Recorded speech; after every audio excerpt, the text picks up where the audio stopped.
ভাই আমরা এখন কোথায় আছি? পেয়ারা বাগানে। কোথায়? জায়গাটার নাম আপনি বলে দেন। আটঘর কুরিয়ানা। আপনারা সকলে আসবেন, সকলকে আমন্ত্রণ জানাই এরকম গাছ থেকে টাটকা টাটকা পেয়ারা খাওয়ার জন্য। দেশের যে কোনো প্রান্ত থেকে বরিশাল বাস স্ট্যান্ডে এসে জিজ্ঞাসা করলে সহজে আটঘর কুরিয়ানাগামী বাস পেয়ে যাবেন। এখানে আইসে প্রথম পরীক্ষায় হচ্ছে নৌকা বাইয়া যাইতে ওপারে, তো আমার কাছে এগুলো কোনো ব্যাপার না। নৌকা পার হওয়ার পরে চলে আসলো আমারই কলিগ এবং এক পরিচিত দাদা। তো আমরা প্ল্যান করেছি আজকে দাদার বাসায় থেকে গ্রামটা উপভোগ করব এবং দাদার নিজস্ব বাগান ঘুরে দেখব। বাড়িতে পৌঁছে আমরা চলে গেলাম প্রথমেই ডাবের স্বাদ নিতে।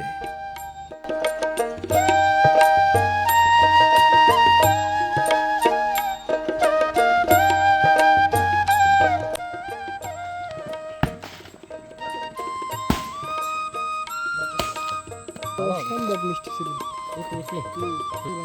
না না খান, আপনারা খান।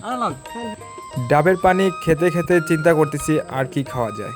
এরপরেই চলে গেলাম আখ খেতে।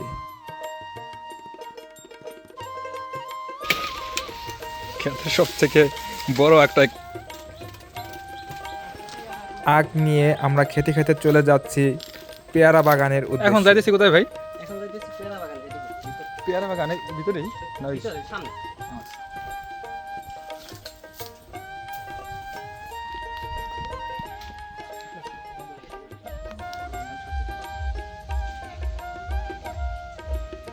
ভাই আপনার এই জায়গার অনুভূতি কি? এই যে অনুভূতি মানে এটা বলে প্রকাশ করতে পারবো না, এত সুন্দর পরিবেশ। মানে গ্রামের ভিতরে, শুধু তো আমরা গ্রামে থাকছি, কিন্তু গ্রামের ভিতরে কি থাকা প্রয়োজন এই গ্রামে না আসলে বুঝবেন না। পেয়ারা বাগানে যাওয়ার সময় হাতের নাগালেই পেয়ে যাই বরিশালের সেই বিখ্যাত আমড়া।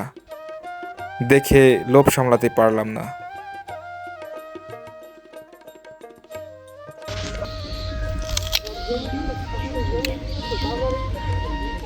আমরা অবশেষে অনেক পথ পাড়ি দিয়ে আমার হচ্ছে দাদার নিজস্ব পেয়ারা বাগানে চলে আসছি।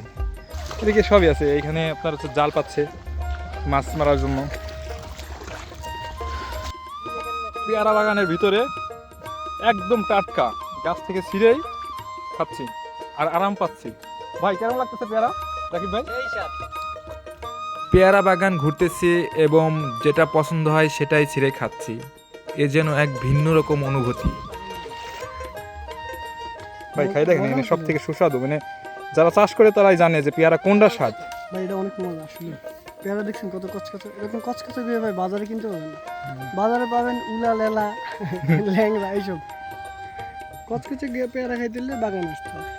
ভাই পেয়ারা ছিঁড়বেন, চাবান দিবেন এরকম। যদি মজা লাগে খাবেন, না এটা ফালাই দিবেন।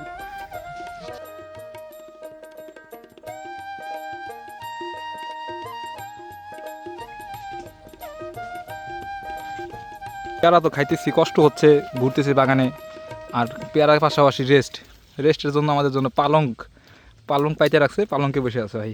ভাই খাতে এত মজা লাগে না, আসলে এরকম মজা লাগে। জাস্ট অসাধারণ। আর এই সব কিছুর পেছনে লোক হচ্ছে আমাদের আনার, এই যে আমার দাদা।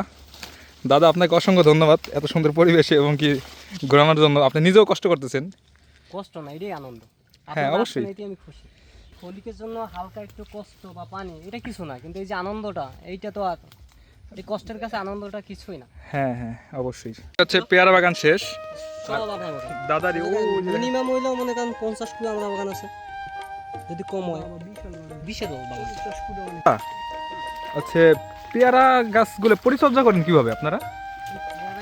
আহামরি পরিচর্যা করতে হয় না, সিজনে একবার নিলেই মনে করেন হালকা সার ওষুধ দিলেই হয়। মানে অতিরিক্ত মনে করেন মেডিসিনের দরকার হয় না, এগুলো ন্যাচারাল। সিজন মূলত 3 মাস থাকে, 3 মাস ভরপুর পেয়ারা পাওয়া যায়। তারপরে 12 মাসে পেয়ারা মানে কম পাওয়া যায়, কম হয়, কিন্তু এটা হচ্ছে সিজনাল ফল, তো 3 মাস অ্যাভারেজ পাওয়া যায়। আচ্ছা, আমি একটা কথা বলি, আমাদের আটঘর সুযোগকাঠি কুরিয়ানের পেয়ারা হলো আল্লাহ প্রদত্ত। এখানের পেয়ারা সারা বাংলাদেশ বিখ্যাত, যার কারণে এই পেয়ারা এত মিষ্ট। এক একটা পেয়ারা এক একটা চিনির দানার মতন মিষ্টি। ধন্যবাদ আপনাদের। তো শুনলেন পেয়ারা বাগানের পেয়ারা গাছের যে পরিচর্যার কাহিনী। ঘুরতে যাওয়ার আগেই দাদাদের খামার থেকে একটি হাঁস ধরে রান্না করার জন্য দিয়ে গিয়েছি, যেটি ঘোরার শেষে গোসল করে আমরা খেয়ে চলে যাব 8 ঘর কুড়িয়ানা পেয়ারা বাগান পার্কে।